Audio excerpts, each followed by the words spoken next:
রাজধানীর আরও 50 পয়েন্টে অটোমেটিক ট্রাফিক লাইট চালুর নির্দেশ প্রধানমন্ত্রীর। 5 মাসের কার্যক্রমে জনপ্রিয়তার তুঙ্গে সরকার, প্রেস উইংয়ের বিভিন্ন তথ্য। গণভোট ব্যর্থ হলে এই সরকারকে ব্যর্থ করে দেওয়া হবে, বরিশালে বললেন বিরোধী দলীয় নেতা। কঠোর আন্দোলনে হুঁশিয়ারি নাহিদ ইসলামের। মাসুদ উদ্দিন চৌধুরীর মোবাইল ফরেনসিকে মিলেছে শহীদ জিয়াকে হত্যায় জড়িত মোজাফফরের হদিস। হত্যা রহস্য উন্মোচনে স্বাধীন তদন্ত কমিশন গঠনের সুপারিশ বিশ্লেষকদের। মিয়ামিতে রেকর্ডের রাত, গোলবন্যার ম্যাচে ফ্রান্সকে হারিয়ে তৃতীয় ইংল্যান্ড। জোড়া গোলে মেসিকে টপকে শীর্ষে এমবাপ্পে, সাকার হ্যাট্রিক। সংবাদ শিরোনাম দেখছিলেন, এবার বিস্তারিত। রাজধানী ঢাকায় শব্দ দূষণ কমাতে যানবাহনের অতিরিক্ত ও উচ্চমাত্রার হর্ন নিয়ন্ত্রণে আইন প্রয়োগকারী সংস্থাগুলোকে আরও কঠোর ভূমিকা পালনের নির্দেশনা দিয়েছেন প্রধানমন্ত্রী তারেক রহমান। শনিবার প্রধানমন্ত্রীর কার্যালয়ে পরিবেশ দূষণ বিষয়ক বৈঠকে তিনি এই নির্দেশনা দেন। বৈঠকে বায়ু শব্দ দূষণ প্রতিরোধে বিভিন্ন পদক্ষেপ নিয়ে বিস্তারিত আলোচনা হয়। বিশেষ করে ইটভাটার কারণে সৃষ্ট বায়ু দূষণ রোধে দ্রুত কার্যকর ব্যবস্থা নেওয়ার সিদ্ধান্ত হয়। পরিবেশ বান্ধব বিকল্প প্রযুক্তি ব্যবহার করে ইট উৎপাদনের উপর গুরুত্ব আরোপ করেন প্রধানমন্ত্রী। ট্রাফিক ব্যবস্থাপনায় ব্যবহৃত এআই ক্যামেরার মতো হর্ন নিয়ন্ত্রণেও কৃত্রিম বুদ্ধিমত্তা প্রযুক্তি কিভাবে ব্যবহার করা যায় সে বিষয়ে আলোচনা হয়। প্রধানমন্ত্রী রাজধানীর সড়ক থেকে ফিটনেসবিহীন মেয়াদোত্তীর্ণ এবং পরিবেশ দূষণকারী বাস, ট্রাক ও অন্যান্য যানবাহন দ্রুত অপসারণে কার্যকর উদ্যোগ গ্রহণের উপর গুরুত্ব আরোপ করেন। এছাড়া রাজধানীতে আরও অন্তত 50টি পয়েন্টে অটোমেটিক ট্রাফিক লাইট সিস্টেম দ্রুততম সময়ের মধ্যে চালুরও নির্দেশনা দেন। সভায় উপস্থিত ছিলেন পরিবেশ, বন ও জলবায়ু পরিবর্তন বিষয়ক মন্ত্রী, পানি সম্পদ প্রতিমন্ত্রী, ঢাকা উত্তর ও দক্ষিণ সিটি কর্পোরেশনের প্রশাসক সহ বিভিন্ন মন্ত্রণালয় ও সংস্থার ঊর্ধ্বতন কর্মকর্তারা। দায়িত্ব গ্রহণের পর 5 মাস পূর্ণ করল প্রধানমন্ত্রী তারেক রহমানের নেতৃত্বাধীন সরকার। দায়িত্ব গ্রহণের পর থেকে মিতব্যয়িতা ও প্রাতিষ্ঠানিক সংস্কারে জোর দিয়েছে বর্তমান সরকার। এই সরকার জনগণের কাছে নিরপেক্ষ এবং আস্থা অর্জনে সক্ষম হয়েছে বলে জানিয়েছেন প্রধানমন্ত্রীর উপদেষ্টা মাহদি আমিন। বর্তমান সরকারের 5 মাসের অর্জন ও কর্মকাণ্ড নিয়ে শনিবার অনুষ্ঠিত সংবাদ সম্মেলনের আরও খবর জানাচ্ছেন সৈকত সাদিক। 5 মাস পূর্ণ করল প্রধানমন্ত্রী তারেক রহমানের নেতৃত্বাধীন বিএনপি সরকার। 150 দিনের এই পথ চলায় প্রধানমন্ত্রী তারেক রহমান 31 দফা বাস্তবায়নে ফ্যামিলি কার্ড, কৃষক কার্ড, খাল খনন সহ নানা কর্মসূচি বাস্তবায়নে ছুটে চলেছেন দেশের এক প্রান্ত থেকে অন্য প্রান্তে। সরকারের 5 মাস পূর্তি উপলক্ষে শনিবার বিকেলে প্রধানমন্ত্রী কার্যালয়ে এক সংবাদ সম্মেলনের আয়োজন করে প্রধানমন্ত্রীর প্রেস উইং। শুরুতে সমসাময়িক কিছু প্রসঙ্গ টেনে এ নিয়ে গণমাধ্যমের ভূমিকা তুলে ধরেন প্রধানমন্ত্রীর প্রেস সচিব ও অতিরিক্ত প্রেস সচিব। এই সকালে উঠে আমি মনে মনে বলি, সারাদিন আমি যেন ভালো হয়ে চলি। মাননীয় প্রধানমন্ত্রী যে সংসদীয় কথাটি বলেছেন, কেন বলেছেন, এটি কি একটি বার্তা নয়? এবার আমরা খেয়াল করি তো, আমরা কয়েকটা পত্রিকায়, কয়েকটা টেলিভিশনে এই কথাটা নিয়ে আমরা মিস করেছি। আপনাদেরকে না আমি বলবো, কিছু সাংবাদিক ওনারা যেভাবে এই নিউজগুলো পরিবেশন করছে, এটা মানে যেটা আমি বলবো, এটা একটা অপসাংবাদিকতা। আমি আশা করব যে যারা এসব করছে তাদের বিরত থাকার জন্য। মাহদি আমিন বলেন, মানুষের আস্থা অর্জনের সর্বোচ্চ চূড়ায় বিএনপি সরকার। একটি ভঙ্গুর অর্থনৈতিক অবস্থায় সরকারে এসে অর্থনৈতিক স্থিতিশীলতা বজায়ের নানা দিকও উঠে আসে প্রধানমন্ত্রীর উপদেষ্টার বক্তব্যে। আমাদের নেতা মাননীয় প্রধানমন্ত্রী জনাব তারেক রহমান সবসময় বিশ্বাস করেন, রাষ্ট্র পরিচালনায় জনগণের আকাঙ্ক্ষা এবং প্রত্যাশার প্রতিফলন অবশ্যই ঘটাতে হবে। সবার আগে বাংলাদেশ নীতিকে ধারণ করে পারস্পরিক সমতা, ন্যায্যতা, আত্মমর্যাদা ও জাতীয় স্বার্থকে প্রাধান্য দিয়ে সরকার বৈশ্বিক পরিসরে বাংলাদেশের মর্যাদা বৃদ্ধি, বৈদেশিক বিনিয়োগ আকর্ষণ, দীর্ঘদিনের আমলাতান্ত্রিক জটিলতা নিরসন, সীমান্ত আকাশসীমার নিরাপত্তা জোরদার এবং ব্যবসা বাণিজ্য ও রাষ্ট্র সংস্কারে গতিশীল উদ্যোগ গ্রহণ করেছে। দেশের আইন শৃঙ্খলা পরিস্থিতি নিয়ে কথা বলেন তিনি। জানান, পতিত স্বৈরাচার সরকারের বিচার হবে আইন মেনেই।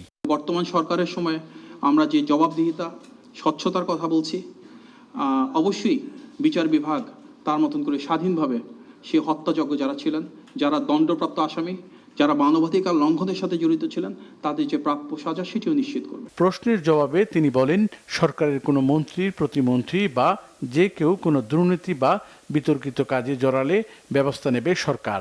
কোথাও যদি সরকারের ভুলভ্রান্তি থাকে সেটা আপনারা তুলে ধরছেন এবং সরকারের যারা নীতি নির্ধারিত জায়গায় আছেন ওনারা যদি সেখানে সত্যতা খুঁজে পান তখন সেখানে কারেক্টিভ মেজার্স নেওয়া হচ্ছে।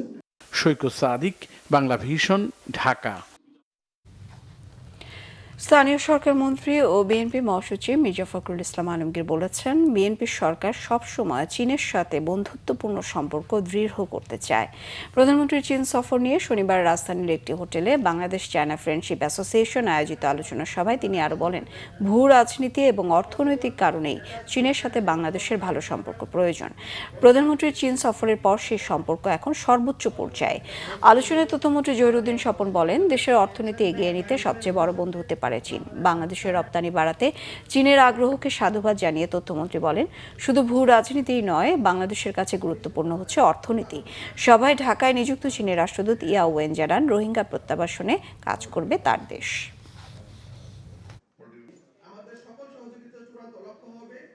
আমরা সবসময় চেয়েছি চীনের সঙ্গে আমাদের সম্পর্ক আরো দৃঢ় করার জন্য, আমাদের স্বার্থে। কারণ আমরা চাই যে চীনের মতো একটি শক্তি আমাদের পাশে থাকুক। এখন যে পর্যায়ে যাচ্ছে সেই পর্যায়ে মনে হচ্ছে যে চীন আর বাংলাদেশের সম্পর্ক সর্বোচ্চ পর্যায়ে আছে।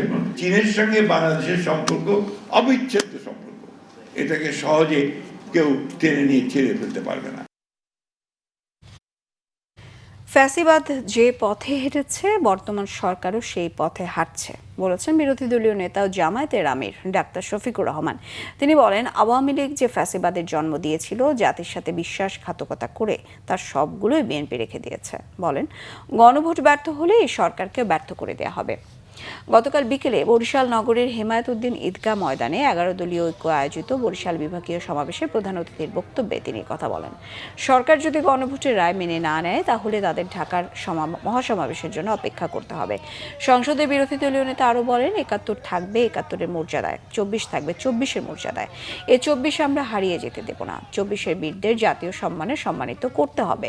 জামায়াতের সহকারী secretary general advocate Moazzem Hossain হেলালের সভাপতিত্বে বক্তৃতা করেন লিবারেল ডেমোক্রেটিক পার্টির চেয়ারম্যান অবসরপ্রাপ্ত কর্নেল অলি আহমেদ বীর বিক্রম, এনসিপির আহ্বায়ক নাহিদ ইসলাম এবং আমার বাংলাদেশ পার্টির সাধারণ সম্পাদক ব্যারিস্টার আসাদুজ্জামান ফুয়াদ সহ অন্যান্যরা। ফ্যাসিবাদ যে পথে হেঁটেছে আপনারা সেই পথে হাঁটছেন। ফ্যাসিবাদের খাসলতের একটারও পরিবর্তন আনেন নাই। সিলেটে আমাদের সমাবেশ রয়েছে 25 তারিখ। আমরা আশা করব এর ভিতরে তাদের শুভবুদ্ধি উদয় হবে। তারা ঘোষণা দিবেন যে হ্যাঁ, আমরা গণভোট মেনে নিলাম।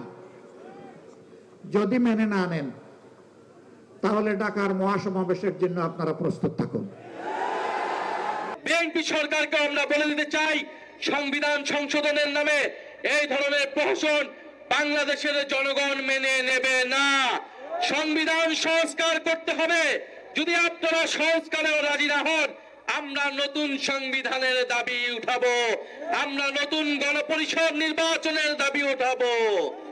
বলে ভুলে গেলে চলবে না, ঐক্যমত কমিশনে আপনারা ঐক্যমত হয়েছিলেন গণভোটের পক্ষে, সংবিধান সংস্কারের পক্ষে।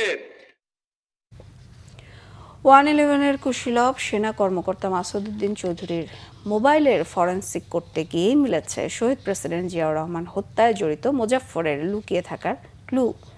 1996 থেকে আওয়ামী লীগ যতবার ক্ষমতা এসেছে ততবার মোজাফফরও ভারত থেকে দেশে ফিরেছে। মার্শাল কোর্টে যে বিচার হয়েছে সেটি জিয়াউর রহমান হত্যায় নয়, সেনা বিদ্রোহের বিচার বলে দাবি বিশ্লেষকদের। তাদের মতে স্বাধীন তদন্ত কমিশন গঠন করে বিচারিক কার্যক্রম শুরু করলে জিয়া ও মঞ্জুর হত্যা রহস্যের জট আরও খুলবে। নিয়াজ মাকদুমের রিপোর্টে বিস্তারিত। 1981 সালের 30 মে চট্টগ্রামের সার্কিট হাউজে হত্যা করা হয় রাষ্ট্রপতি জিয়াউর রহমানকে। 45 বছর আগের সেই হত্যার রহস্য আজও উন্মোচন হয়নি। সে সময় থানায় করা মামলার নথিতে দেখা যায়, হত্যাকাণ্ডের সময় রাষ্ট্রপতি জিয়াউর রহমানের কাছে দাঁড়িয়েছিলেন মেজর মুজাফফর। ওই মামলার 6 নম্বর আসামি তিনি। অবস্থা বেগতিক দেখে সামরিক আদালতে বিচার শুরুর আগেই পালিয়ে যান ভারতে। 2001 সালের 24 অক্টোবর সাক্ষ্য প্রমাণের অভাব দেখিয়ে মামলার চূড়ান্ত প্রতিবেদন দাখিল করে সিআইডি। এর মধ্য দিয়ে এক ধরনের সমাপ্তি ঘটে জিয়া হত্যার বিচারের অধ্যায়। বিতর্কিত সাবেক সেনা কর্মকর্তা অবসরপ্রাপ্ত লেফটেন্যান্ট জেনারেল মাসুদ উদ্দিন চৌধুরী গ্রেপ্তারের পর তার মোবাইলের ফরেনসিক করতে গিয়ে চমকে ওঠে তদন্ত সংস্থা। সেখানে মেলে পলাতক মেজর মোজাফফরের খোঁজ। কল রেকর্ড বলছে মাসুদ উদ্দিন চৌধুরীর সাথে নিয়মিত কথা হতো জন্ড নামের এক ব্যক্তির। মাসুদের গ্রেপ্তারের পর তার ব্যক্তিগত সহকারী ফারুকের সাথেও এই ব্যক্তির যোগাযোগ অব্যাহত থাকে। তখন প্রশ্ন জাগে, কে এই জন্ড? নিবিড় পর্যবেক্ষণে নিশ্চিত হওয়া যায় এই জন্ডই পলাতক মোজাফফর। বিদেশি অ্যাপ্লিকেশন ব্যবহার করে ওই সুনির্দিষ্ট নাম্বারে হোয়াটসঅ্যাপ এবং ভাইবারে বিভিন্ন গ্রুপের সাথে চলত তার যোগাযোগ। সেই গ্রুপগুলো অ্যানোনিমাস এবং কিছু বিক্ষিপ্ত রহস্যময় ইংরেজি নাম দিয়ে সেভ করা।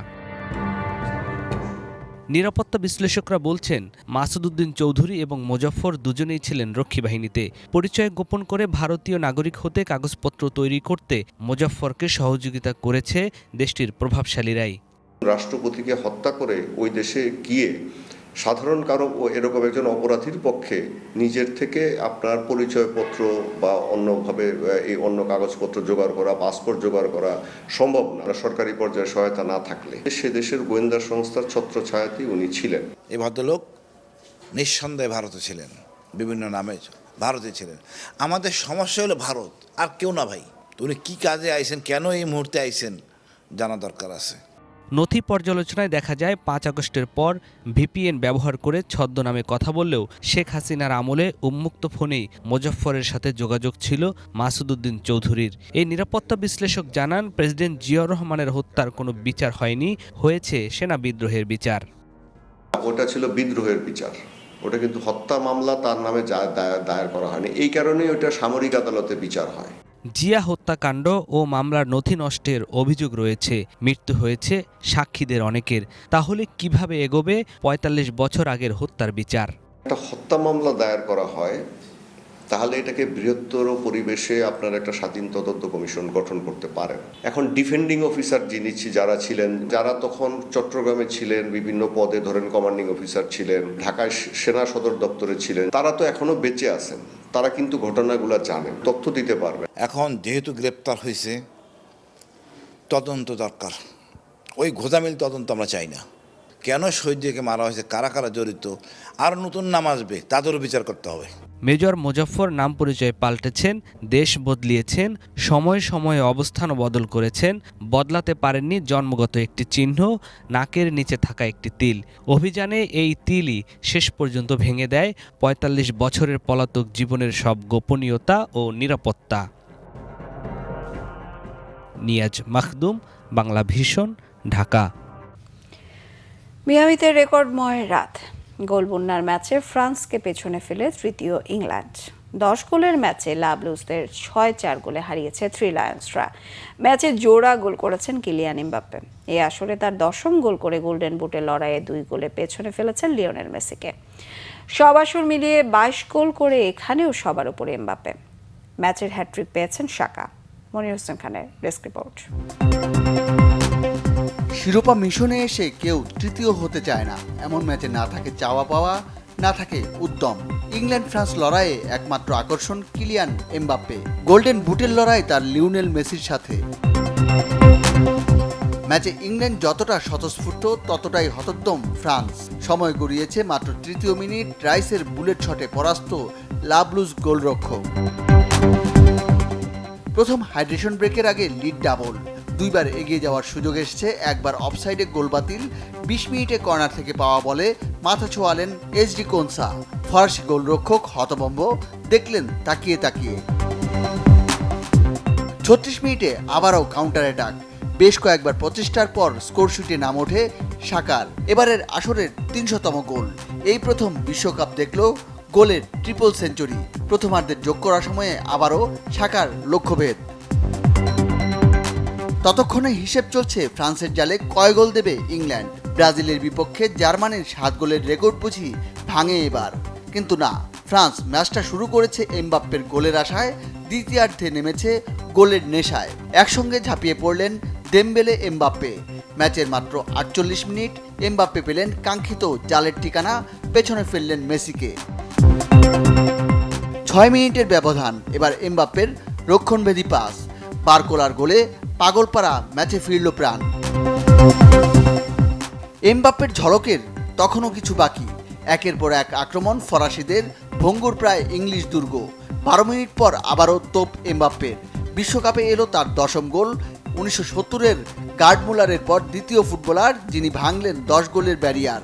সব আসর মিলিয়ে মেসির গোল 21টি, এমবাপ্পের এখন একটি বেশি। ম্যাচে সমতা ফেরানোর সুযোগ বেশ কবার পেয়েছে ফরাসিরা, পুলিশে এমবাপ্পেদের অবিশ্বাস্য সব গোল মিসের মহড়া। এত বড় লিডের পরও ইংল্যান্ডের ম্যাচ হাতছাড়া হওয়ার ভয়। 87 মিনিটে পেনাল্টি, থ্রি লায়ন্সদের দিল নিঃশ্বাস ফেলার সুযোগ, স্পট কিকে সাকার লক্ষ্যভেদ, পেলেন হ্যাট্রিক। 2 গোলে এগিয়ে ইংল্যান্ড, নাটকের তখনও কিছুটা বাকি। 7 মিনিটের যোগ করা সময়ের 6 মিনিট চলে গেছে, স্কোরশিটে নাম তুললেন ওসমান দেমবেলে, আসরে নিজের 6ষ্ঠ গোল। সবাই যখন স্কোরশিটে তুলেছেন নিজের নাম, বসে থাকবেন কেন জুড বেলিংহাম? শেষ বাঁশি বাজার কয়েক সেকেন্ড আগে গোল করলেন, এক আসরে 4 জনের 7 বা তার বেশি গোলের রেকর্ডে নিজের নামটিও জুড়লেন। 66 শিরোপার পর ইংল্যান্ডের সেরা সাফল্য এলো 10 গোলের পাগলাটে রাতে। Monir Hossain Khan, Bangla vision sports desk. জুলাই গণ অভ্যুত্থানের ইতিহাসে 19 জুলাই ছিল সবচেয়ে সহিংস ও রক্তাক্ত দিনগুলোর মধ্যে একটি। রাজধানী ঢাকা সহ দেশের বিভিন্ন স্থানে সংঘর্ষ, আওয়ামী সন্ত্রাসী ও পুলিশ বাহিনীর গুলিবর্ষণ, অগ্নিসংযোগ ও প্রাণহানির ঘটনায় দিনটি পরিণত হয় এক বিভীষিকাময় দিনে। ঢাকা সহ সারা দেশে পুলিশ ও আওয়ামী লীগের গুলিতে নিহত হন 56 জন মানুষ, আহত হয় সহস্রাধিক। কারফিউ ভেঙে সেদিন রাজপথে নেমে আসে লাখো জনতা। আরও জানাচ্ছেন মহিবুল্লাহ মহিব। 24-এর 16 জুলাই আবু সাইদ নিহত হবার পর আন্দোলনের দাবানল ছড়িয়ে পড়ে পুরো বাংলাদেশে, কিন্তু পুলিশের গুলি যেন থামে না। আন্দোলন দমাতে পুলিশের পাশাপাশি নির্বিচার গুলি চালায় ছাত্রলীগ, যুবলীগ ও আওয়ামী সন্ত্রাসীরা। লাশের সারি বাড়তে থাকে মানুষের ক্ষোভ। সেই ক্ষোভ স্ফুলিঙ্গ হয়ে ছড়িয়ে পড়ে ঢাকার প্রতিটি অলিতে গলিতে।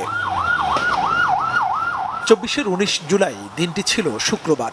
দুপুর পর্যন্ত আন্দোলন ছিল কিছুটা স্তিমিত, কিন্তু জুমার নামাজের পর ঢাকা পরিণত হয় অগ্নিগর্ভে।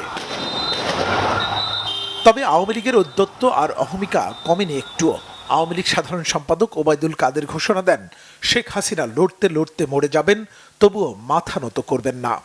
শেখ হাসিনা যুদ্ধ করতে করতে, লড়াই করতে করতে মরে যাবেন, কিন্তু মাথা নত করবেন না।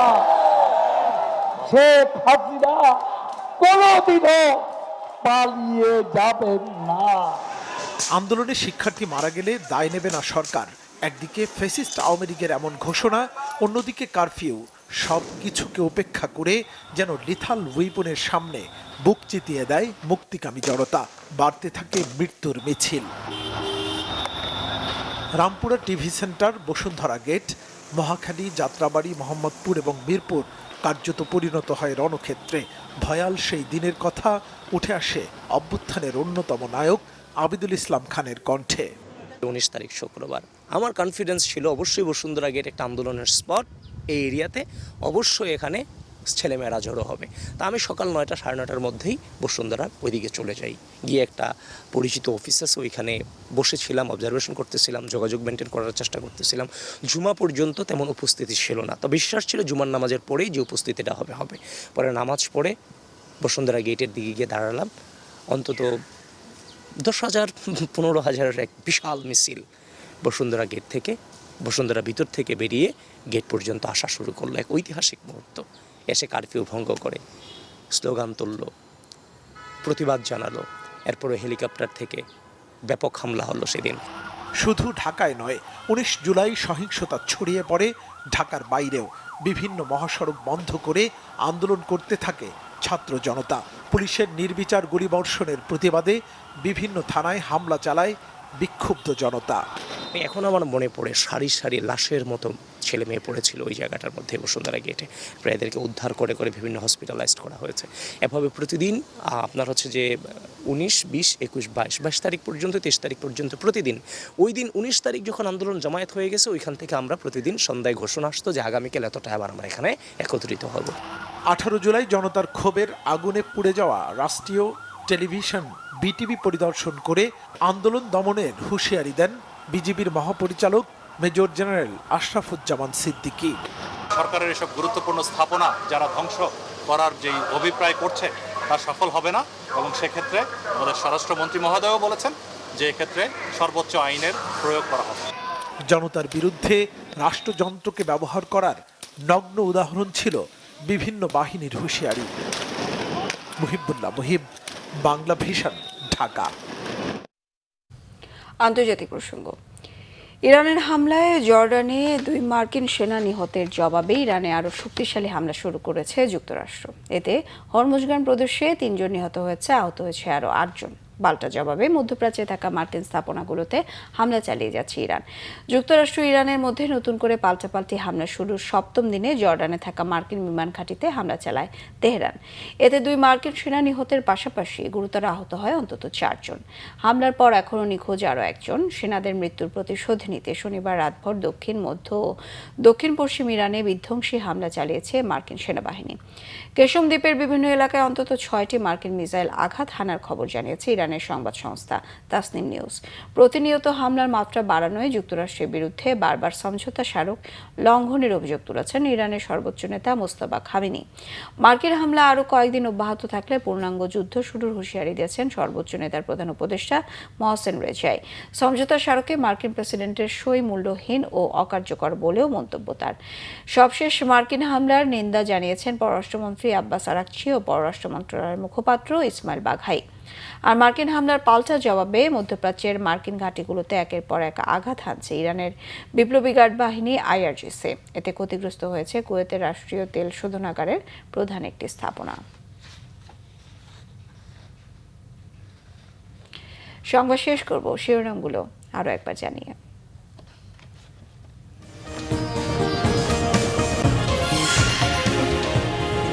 রাজধানীর আরও 50 পয়েন্টে অটোমেটিক ট্রাফিক লাইট চালুর নির্দেশ প্রধানমন্ত্রীর। 5 মাসের কার্যক্রমে জনপ্রিয়তার তুঙ্গে সরকার, প্রেস উইংয়ের ব্রিফিংয়ে তথ্য। গণভোট ব্যর্থ হলে সরকারকে ব্যর্থ করে দেওয়া হবে, বরিশালে বললেন বিরোধী দলীয় নেতা। কঠোর আন্দোলনে হুঁশিয়ারি নাহিদ ইসলামের। মাসুদউদ্দিন চৌধুরী মোবাইল ফরেন্সিকে মিলেছে শহীদ জিয়াকে হত্যায় জড়িত মুজাফফরের হদিশ। হত্যা রহস্য উন্মোচনের স্বাধীন তদন্ত কমিশন গঠনের সুপারিশ বিশ্লেষকদের। মিয়ামিতে রেকর্ডের রাত, ভোল বন্যার ম্যাচে ফ্রান্সকে হারিয়ে তৃতীয় ইংল্যান্ড। জোড়া গোলে মেসিকে টপকে শীর্ষে এমবাপ্পে, সাকার হ্যাটট্রিক।